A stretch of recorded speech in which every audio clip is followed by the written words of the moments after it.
Dankeschön. Yeah, it is not really all about text now. Where I talk about is hopefully something different and something also that helps you understand a bit more about the chances and opportunities and how to bring them into the new business or this new business into the existing business world of large organizations, and that in a trusted way and also compliant and securely. So how to adopt your solutions, your offerings into the real business of large organizations and also following the rules that they play because that will obviously very define your success in integrating your business here. Who am I? I spent my whole life in risk and compliance management, so I'm kind of a nerd, as I'm often told. And here, very much for organizations, I advised organizations using SAP and help them build a secure SAP system, secure and reliable SAP or SAP platforms where they can do their business following the rules and also getting the trust of their business partners. What my intention is, what is the integrated enterprise? Integrated enterprise is a topic where I say this is existing businesses and also the new businesses coming with Web3 and the Metaverse. And the existing business usually follow business processes. They have procedures in place, how to do their business, how they work with their customers or business partners and also employees, and how do they manufacturing, how do they calculate this, how do they plan this, and this is all done in large very often in large SAP application platforms. So the same should be done in the Metaverse. So if you start thinking in end-to-end business procedures, then you are not just selling an NFT, but you create a user experience around this NFT. And that also is assigned to a process how to launch such a initiative, such an NFT. So if you think about launching those procedures, that means that you have certain activities that you follow anyway in your day-to-day life. However, the terminology used here is a business process, and it is not just selling NFTs or creating NFTs. A creation of or selling an NFT also requires a strategy, a thought process, a definition of what you need to create an NFT, what the digital asset really is. Is it art? Is it music? Is it something else? Is it knowledge? So that is part of a business process, and that this process needs to be embedded in the business processes of existing organizations if you want to move into that environment. I put in a few examples of end-to-end processes. I'm pretty sure you have different terminologies, you have different ideas of what a business process in this respect really means, but just to name a few, create and manage communities. For real businesses, this is completely new for you.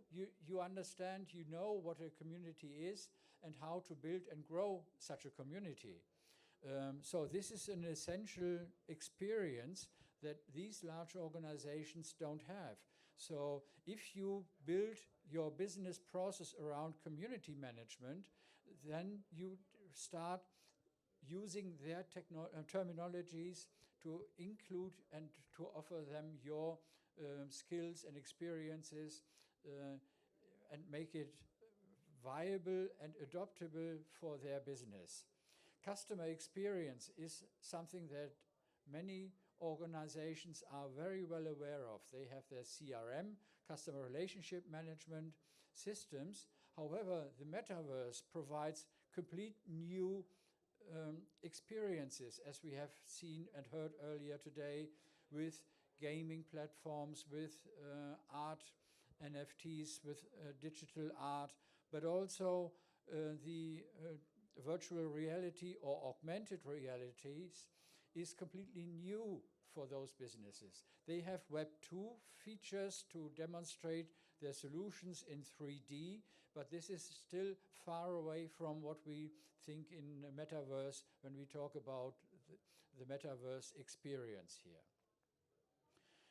So that means there are also new business models, business concepts like DAOs or DeFi, which is not used and not applicable at the moment in these large organizations.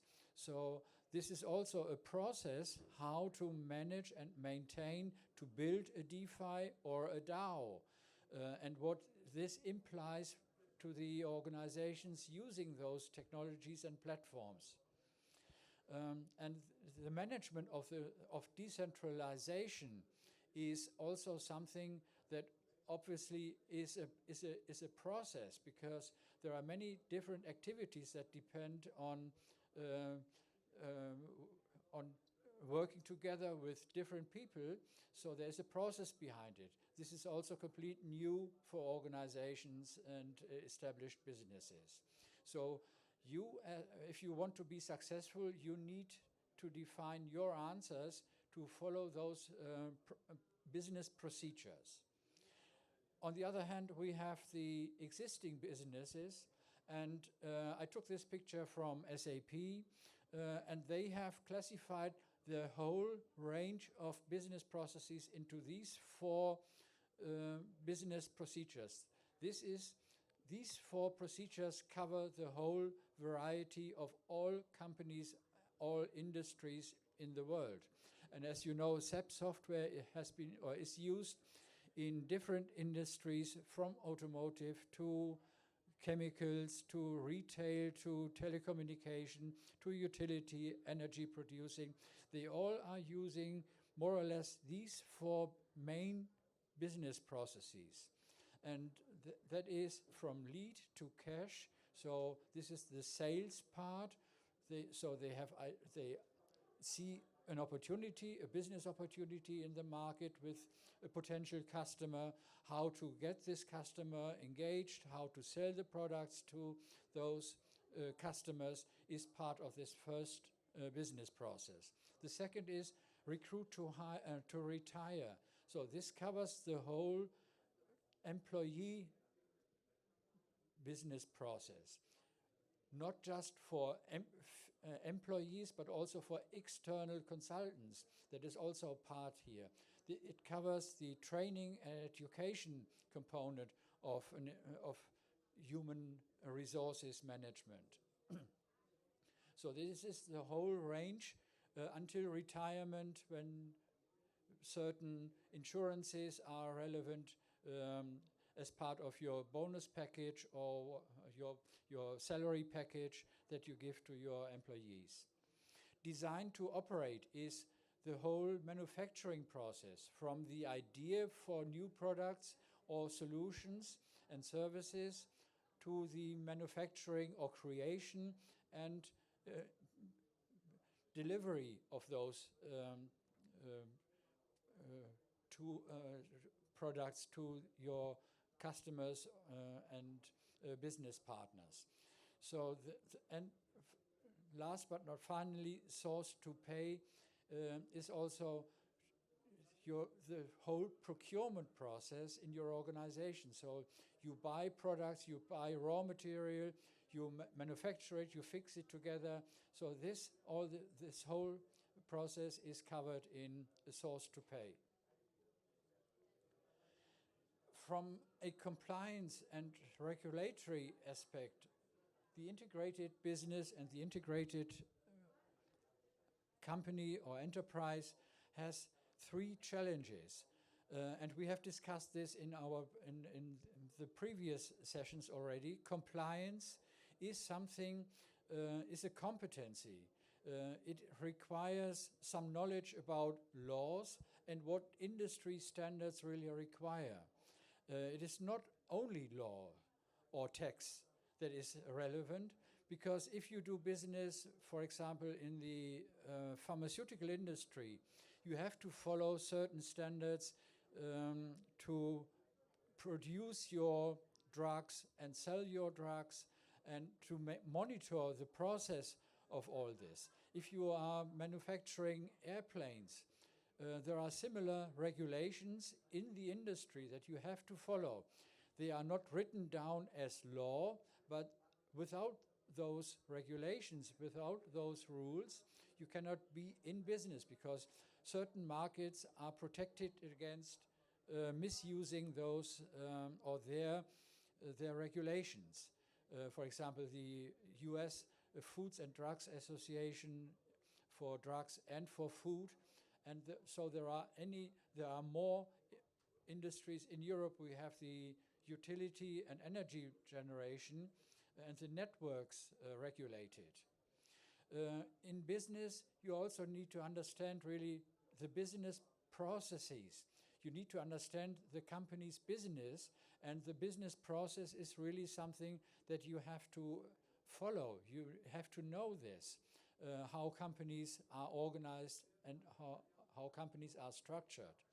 So the third element is nothing is going on without IT these days. And IT is really vital also in the new world in Metaverse and in Web3. So we have software, we have cybersecurity, we have technology, so we have servers, computers, and all that stuff, and we have access. If it comes to software, we have seen many faults. Recently, we saw that wallets got hacked because of a software error. So a small company had to build or had sold their piece of software, which became part of many wallets that existed. This particular piece was hacked because of some erroneous and maybe software that was not developed to certain standards. However, this software company that built it was probably very or relatively small. They didn't have time nor the budget to create sophisticated and reliable software. And that implied that many wallets got hacked and people lost a lot of money because of this particular error in the software. So this is really vital why compliance is and risk management is important in those situations. Cybersecurity, we are aware of this. Access is something, how users get access. And this is not just the technology, so how to enter the user ID or how to provide the wallet information. It is also about, what is the identity that that I deal with, that I have in mind when I do business with people. Are they regulated? Are they forbidden people? Are they on some sanction lists? So these are points that are assigned to access of individuals or business partners in organizations. And this is really vital to understand more about the rules and the regulations that exist around these topics here. And let me go into one more example, in particular about you and your identity. Where are you as a person and as an avatar in the metaverse? So what really defines you? So as a person, as a natural person, you have several aspects. You have your personal identity, including emotions and all what really defines you as a person. However, you have various roles in your life. You have a role as an individual, as a gamer. So you play your games, you do your stuff, you have your social network, you have your medical data, you have also your bank accounts or other accounts, like a wallet. You have your social media accounts, and all these roles are different. And you are not the same person as an employee as you are a gamer. And so this needs to be protected. And in particular, here in Europe, we have the fairly strong GDPR regulations. In other regions of the world, you have different regulations. So which regulation applies to you as an individual?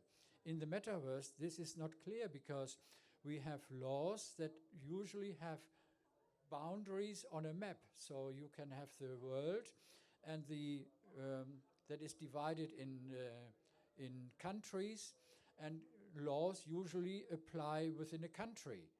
In a metaverse, we don't have a country, we have land, but no one is taking really the role of a government here. Is it the decentral structure that we have here, or is it something that is not existent at the moment? And I think there will be more discussions around this. Who is taking that responsibility to define those behaviors in certain communities? So for organizations, these questions are really vital, and there are also where you as a consumer or as an individual will have your certain red lines. You may be in the same metaverse as an employee and as a gamer. However, you do not really want to publicize or that your personal data as a gamer is public to your company, to your employer. So you need some barriers, and these barriers are not known at the moment, because once you enter the metaverse, you are transparent and open with all what you provide as information in that metaverse. You don't have the ability to differentiate your role possibly in that metaverse. So these are challenges that need to be solved. And now, if you still start doing business, this is a risk to you, because as a professional organization, you need to make sure that you provide some data to follow your own rules against the government where your organization lies. And you are not permitted, for example, in some regions, to take some data of individuals or keep that, which is transparent in the metaverse. So you have to manage these risks and minimize that you are affected with reputation loss, for example, as a risk. And also shared communities. I think this comes along with the wheel or with the circles that I put in here. There are different communities. Some are similar, some are very separate, and you do not really want to publicize all this data to everyone in that metaverse, in that land. For companies, it is also the last point here: segregation of duties, segregation of roles, and separation of interests, as I call this, is also a very high risk here, because individuals, if they have the ability to use extensive rights in managing a company's financials, they probably might misuse it, maybe on an erroneous basis or intentionally. So as a company, you would say, I have some criteria that allows me to minimize the risk that people steal my money. And this is the terminology of separation of responsibilities or duties. And this becomes an essential part of risk management in organizations. So if I go one step further, the hire to retire business process is broken down in several layers and several elements. I don't want to go into the details. However, you see that below these high-level structures, there is much more. And in large organizations, in most cases, you do not really have one application managing the whole retire to or recruit to retire business process. And some companies have different applications, for example, for travel management or for salaries, for payroll, and so forth. And they are integrated. SAP offers, obviously, the whole range on one platform, but the same you may see in the Metaverse. So what we in the Metaverse see already is the recruiting process.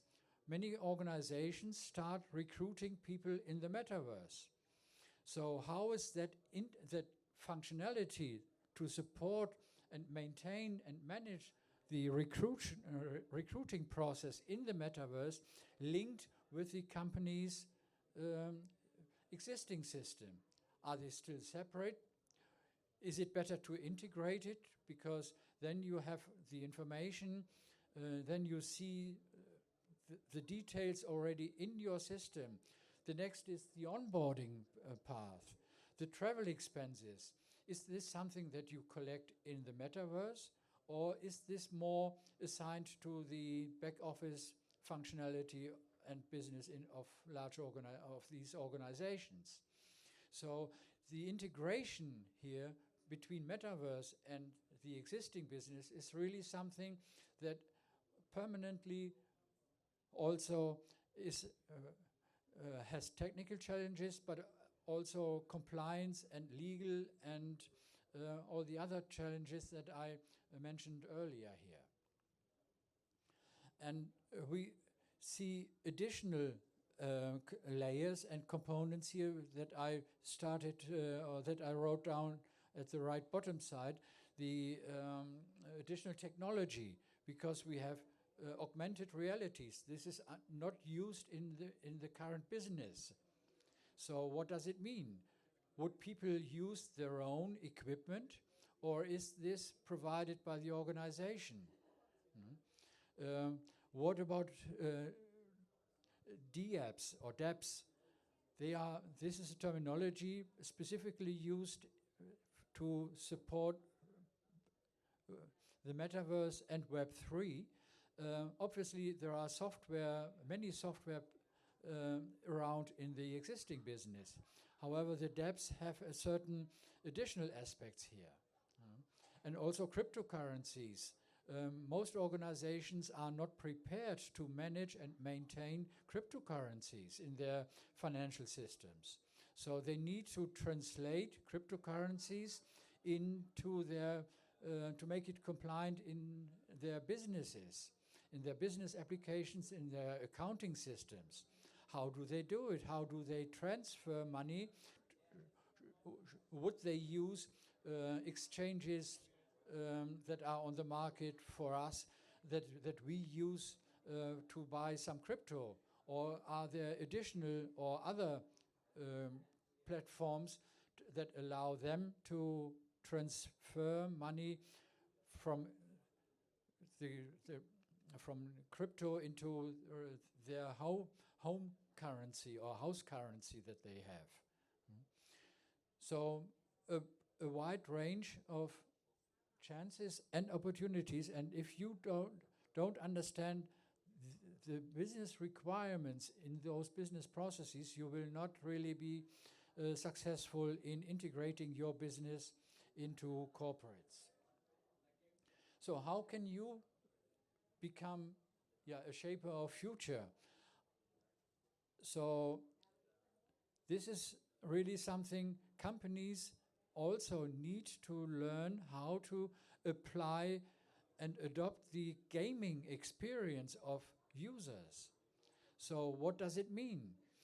it could mean that you, as a manufacturer of tractors, for example, for farmers, that you say, okay, I create a meta version of this, so I create a tractor, a virtual tractor, allow people to train in the metaverse how to use this, or how to repair this complicated machine, because I can dive into my bill of material, which is the component list of this tractor, down to the deepest level, and explain virtually how to repair such a complex machine. So this could be a use case in the metaverse. Nowadays, you can do, nowadays this is used by phones, maybe by telephone or cameras, where you dive into the details that you can see. However, here you can use the experience of 3D animated in the metaverse, and even those machines can indicate using IoT that certain spare parts come to an end of their life cycle. So to take that information and notify people in the metaverse and say, okay, let us have a look how far or for how long this spare part can still be used. Let us go into the machine itself. Let us present this here on screen. So these are options that how to integrate businesses with the metaverse and the opportunities there. Another part is very often I'm asked, yeah, what is the metaverse? What can I do with it? So you need to understand what is going on there, and this works both ways. For people in their existing business, you need to explain what metaverses can do, and it is not just about selling NFTs, and we have seen a number of examples today, but also from the providers of the metaverses and metaverse solutions to explain what they do in business terms that the people and the decision makers in the real business understand. And should you be part of this now?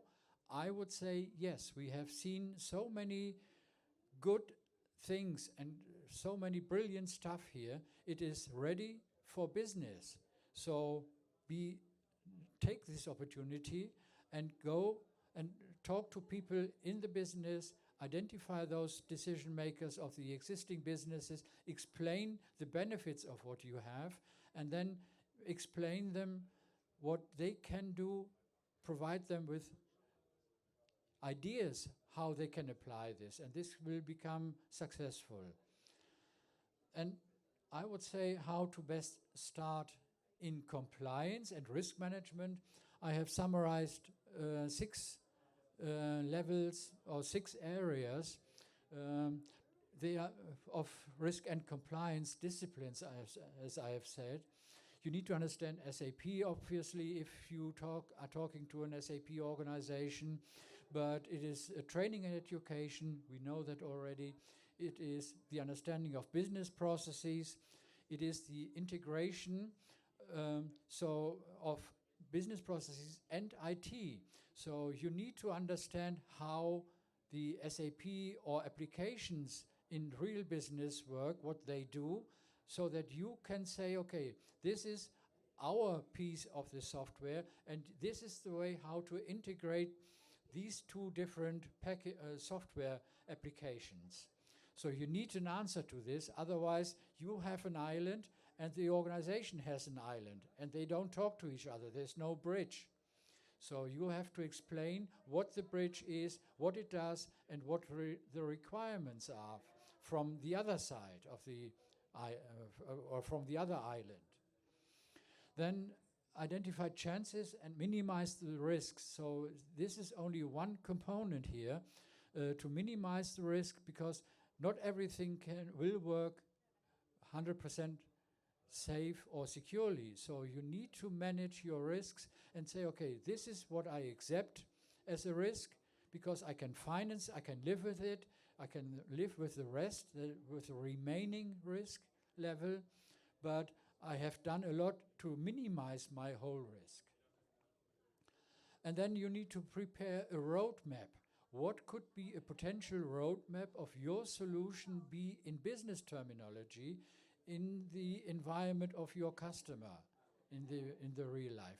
So what could be not just the start, so sell or become a member in the Metaverse, I build your office in the Metaverse. This is where your journey will start, because the building of a presence in the Metaverse is something that can only be a start. So provide some kind of a roadmap to organizations, what they can achieve once they have started. So give them the opportunities and work with your customers, and the roadmap will evolve, it will change, and it will develop over time. However, the roadmap is an interesting tool to help both sides to understand more from each other and also the perspective. And obviously it is entertainment and customer experience, which is fun. So the customer experience, and we heard this today, that the current systems that are used in the Metaverse and in Web3 are not always very user-friendly. How to handle a wallet, how to buy crypto, how to transfer digital assets from one to another wallet or platform or blockchain is a nightmare.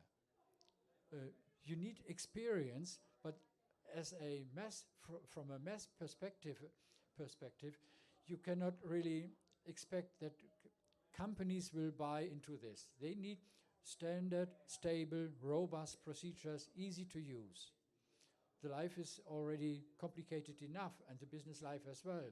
So user experience is also essential here. So do whatever it takes to be as user-friendly as possible when you try to sell your solutions. So with that, I want to hand over if there are any questions. I hope I managed the time.